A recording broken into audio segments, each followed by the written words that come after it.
Allahu Akbar. Anak trip-trip hati. Mana tanya orang mau ulang-ulang. Allah, Allah, Allah. Nya kagak Allah, Allah tetap yang sah yang ganji.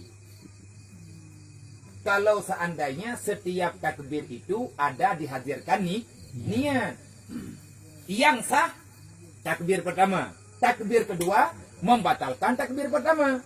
Menyatakan di atas kedua berarti yang pertama sama dengan dalam semaya. Baru semaya payah tamah yang ganji. Allahu Akbar. Dia dah karagu. Dekat Allah. Geniatlah mata kekan Allah ya. Nya keputruk bak gena anak tua. Yang kedua tetap payah tamah kelai. Karena kaedah ji ijtihad la yang kudu bil ijtihad.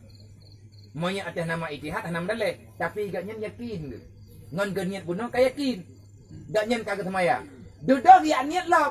Nyen niat kali kedua berposisi pada salam orang yang sudah sampai waktunya. Nyen ilmu fardhu'in dalam masalah sembahyang. Oleh dia baca doa kita.